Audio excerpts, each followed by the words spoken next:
So the first question is if you would like to tell me who you are.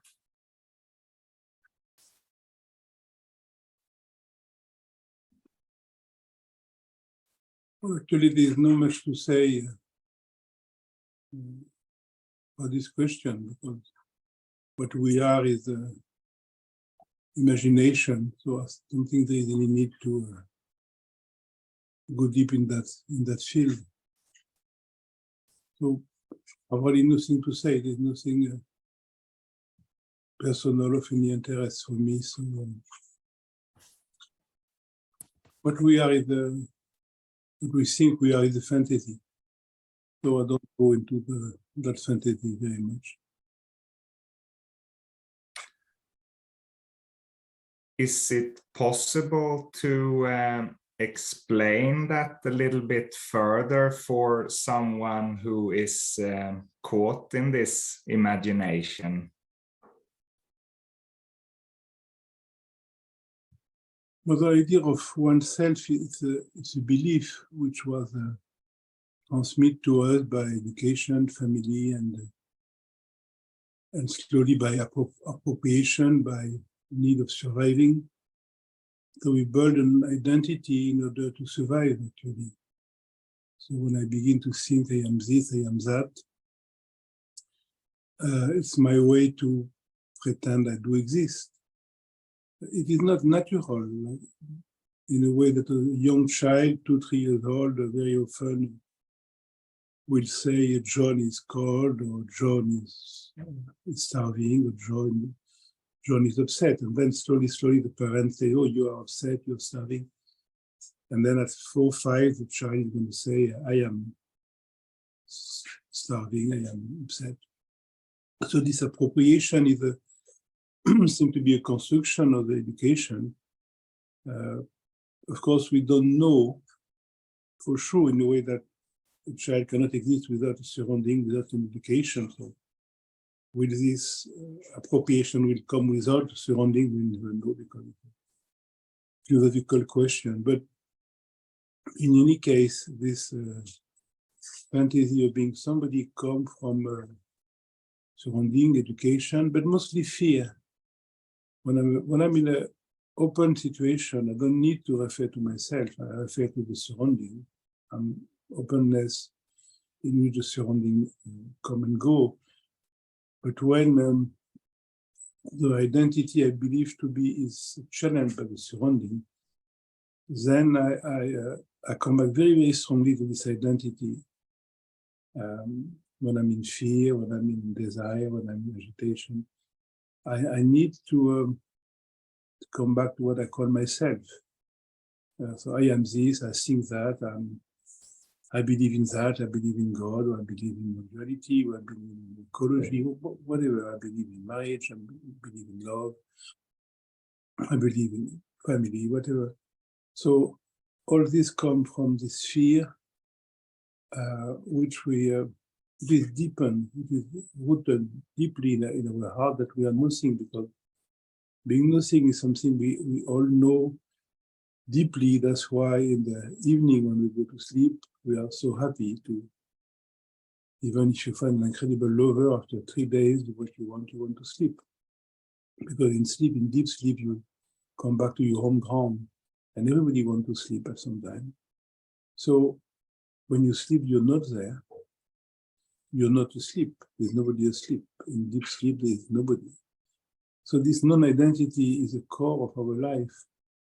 But for whatever reason, we forget that. And we think that this identity is the center of our life. So the teaching, in a way, is to deepen the openness toward deep sleep. And if one does that in a non-conceptual way, that means in a technical way, there will be a moment where before the body wake up in the morning, because the mind wake up in a certain way, you are there, not in a personal way, not in a way you can know, because you're not in a dual relationship, but in a way that you are. And then the body and mind wake up in this in yourself, in this openness, and that slowly will unravel in daily life. So there will be this kind of forefeeding in which your daily life appears and disappears. And so the whole traditional teaching is to let this forefeeding come into the picture with this inner strength. So when this comes strongly, the fantasy of being this or that remains just in a functional way. That means for your parents, you remain a child, and for your child, you remain parents. For your wife, you're still a husband. For your lover, you're a lover. For your dog, you're a master, whatever. But for you, you are nothing there. When your father enters the room, the child appears. When your father leaves the room, the child disappears. So it becomes functional. Like when there is a fire, you become fireman. When the fire is extinguished, it stops, the fireman disappears. So identity should be something functional. With a child, you can be a father sometimes. When the child goes, the father goes. You don't think yourself, I'm a father, no. Only when my child is there, the father appears. And even in a very light way, because child don't need father, they need friend. But sometimes the fatherness can appear. So identity is not wrong, it's just unfunctional to think of ourselves as being this and that. So, like my personal story would be totally a fantasy, because it would just be the thing I've remembered, what I would have removed from that, what I didn't like, and what I'm ashamed of, and I will have accent what I'm proud of, and then I will tell you that's my life. That's a fantasy. That's why it's not interesting.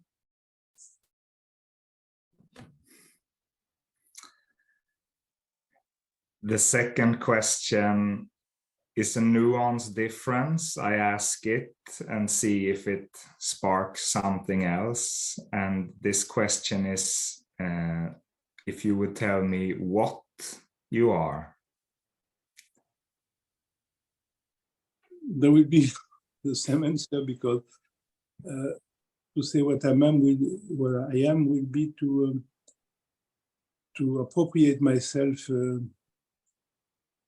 a kind of spiritual connotation, which for me is always irrelevant. That means if I'm Christian, if I believe to be a Christian, I will give you an answer. If I believe to be a Jew, if I believe to be a Hindu, if I believe to be a Buddhist, or Taoist, or Muslim. But without any belief, what can one say? Every formulation comes from appropriation, of conceptualization. But if you realize that the deep intuition is beyond structuration, that means that maybe at his age, Mr. Eckhart needed to be a Christian because of the way he would have been born. Maybe Ibn Arabi needed to be a Muslim for the same reason. Maybe Abhinav Gupta needed to be Shiva. But now, in our day and time, I don't see why we will need to appropriate oneself any formulation which is 99% cultural, and which may have conveyed in the past some kind of direction for an openness, but nowadays for me it will be a kind of exotic, and I don't see the need of that. So what I am in a deep sense can never be formulated in words. The closest will be the deep sleep. In a certain way, I would say you must ask me the question when I'm in deep sleep. Because then only the real answer may come. But in waking state or dreaming state, I will answer according to my fantasy, to my past. I've read that, so I've read non-dual text, and said I am the self, whatever. If I was like my friend Mark Dikowski, a great specialist in Shivaism, he said I am Shiva. if I would be a Christian, I may say something else. But if I don't need to appropriate all this fantasy, what can we say? What we are can never be represented, can never be sought, can never be experienced, because it is not an object that we relate in a collective relationship. So any answer for me would be a kind of insult to what we are really.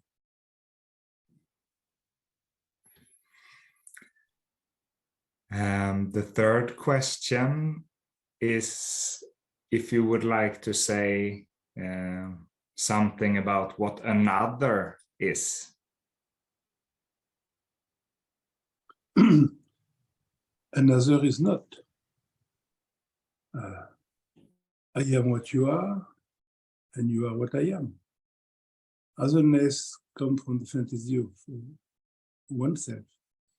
But if you give up this fantasy, you are the other one. Actually, the emotion of love comes from this evidence that I am what appears. So you and I are the same thing in a deep sense. If we take the traditional Indian point of view, who said we are made of 5 elements: consciousness, awareness, joy, name and form. Satchit, Ananda, Namarupa. The only what separates us is Namarupa, is name and form.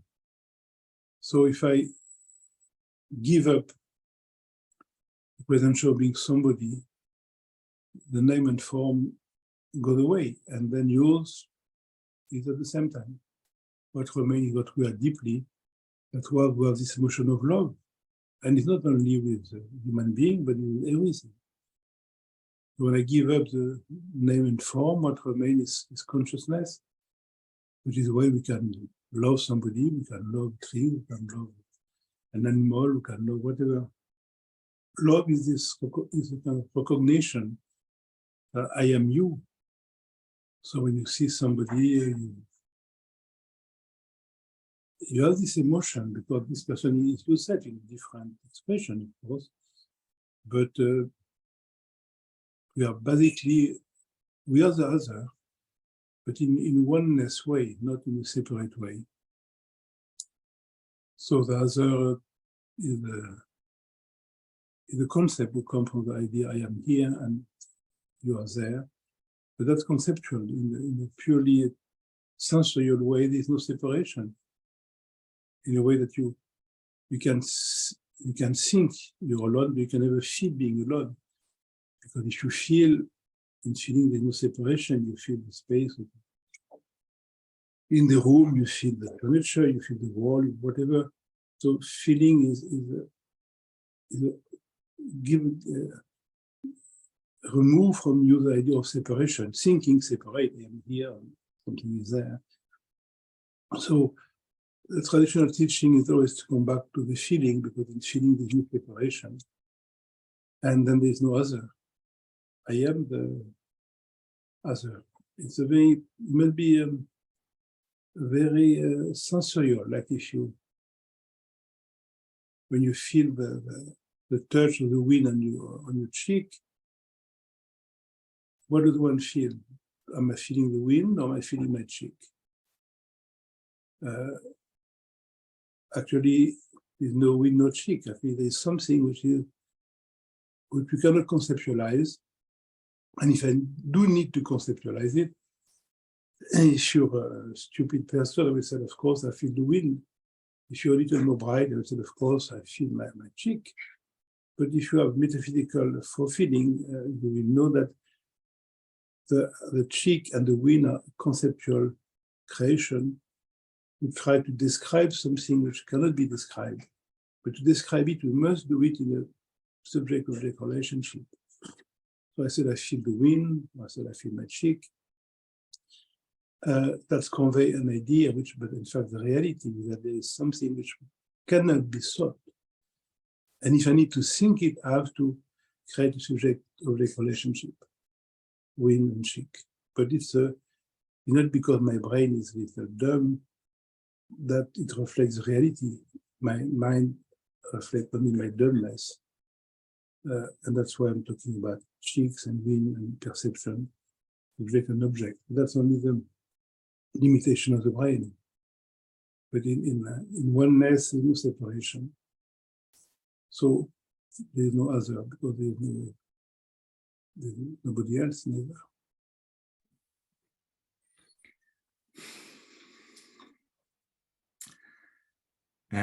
Lastly, would you please tell me what life is? Again, it would be using a concept. If I was belonging to a tradition, I would give you a beautiful answer. But I don't belong to any tradition. Life would be something I would say, life is this or that. I would say, why not? But it would be just a reflection of my own limitation. If I've been raped this morning, or if I've made love this morning, if somebody told me I was a great man this morning, or somebody told me I'm a stupid man, my answer would be different. I would say, oh, life is so beautiful. If I was Ukrainian, I would say, oh, life is terrible. If I was in Turkey, I said, oh, life is terrible. So that doesn't reflect life. That reflects my own personal emotion. And that's totally fair. But that doesn't describe life. That describes my limitation. So whatever we said is actually of no depth. Speech is of course, speech is an expression of silence, but as such, speech is a very limited. Eloquent, it really means nothing. So for me, life is it means nothing, really. It's in a nice way. It's just a room for projection. So the deepest answer I could answer would be, I don't know. I don't know is the openness to life. That the rules of life is living knowingly this I don't know. Because whatever we know will not be knowing, will be just projecting something on the unknown, and which will always remain unknown as long as I don't want to securize myself with, oh, this is this, that life is this, life is beautiful, life is horrible, life is... No, my fantasy is. So life is... I think I don't know with the ultimate description of life. That's beautiful, because it leaves you free of all of memory, it leaves you free all direction, and life is moment to moment. It's only when I'm free of the past and fantasy of the future, and I can really give oneself to life. But even this is a very romantic formulation, which actually means nothing either.